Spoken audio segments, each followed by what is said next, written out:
Uh, okay, why did it stop? It didn't stop. I am new at doing these broadcasts, but I'm going to see what I can do about sharing something that I've put together about the Ancient Aliens show. And I'm going to be reading something that I've written about this, so I won't just go off on a tangent. And basically, what I have to say is I have a bit of a bone to pick with the program Ancient Aliens, especially in their episode entitled Aliens and Deadly Weapons, where they insist humans were using sticks and stones and spears and arrows, then suddenly they had swords. They say this to convince us that all humans were low technology all over the planet until they were suddenly given advanced weapons. This reasoning would have us believing that all people in the world advance at the same rate, even though we know for a fact that in spite of the weapons of advanced technology we currently have in many parts of the world, including atomic bombs, rapid firing guns, drones, missiles, etc., not all people on the planet have such devices, and we know for certain that two remote civilizations are currently using rocks and spears.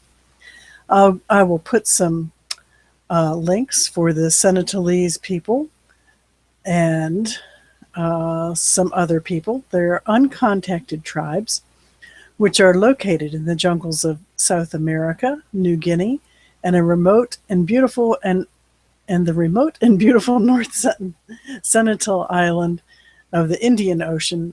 They all resist contact with the outside world. Suppose that an entire planet, okay, our entire planet, in prehistoric times was as advanced or more advanced than we currently are. And a global catastrophe occurred that left ruins and remnants of peoples clinging to life, seeking shelter in caves, and being completely without technology for the first time in their lives, being forced to forage for food and learn to hunt and fish and protect themselves. Survival mode living would completely supplant higher education and skills needed for high technology, especially if all the libraries and written materials had been destroyed.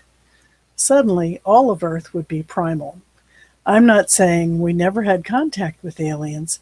I'm saying that scientific research is not about finding clues you can bend to fit your own theories. Rather, that all information be given full consideration and multiple theories should be weighed in the balance until absolute proof of the truth is found. Teaching people to all believe one thing is educational fascism.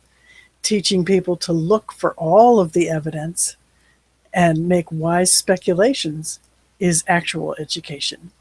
Okay, now on a personal note, to the young man named Giorgio, who is all about aliens, perhaps you reject this particular item because it is of such low technology, but please consider the wisdom of using it. It's called a comb. But if you can't master the use of it, wear a hat. I know you have one. Okay, I'm finished teasing Giorgio, and I'm wondering now if anybody might even be on here trying to talk with me. I don't see any other people besides myself. So I will be on here for a couple of minutes and see if anyone shows up. And I will be saving this hangout for your enjoyment. Feel free to post some comments, but don't be too mean. I'm an old grandmother. Oh, and by the way, I wouldn't tell Giorgio to use a hat if I didn't wear hats myself. Okay? I wear hats. They hide all the bad stuff, you know. Anyway, peace and love, everybody. Think hard about everything before you ever decide, and keep in touch. This is Ginny. I'm signing off my broadcast.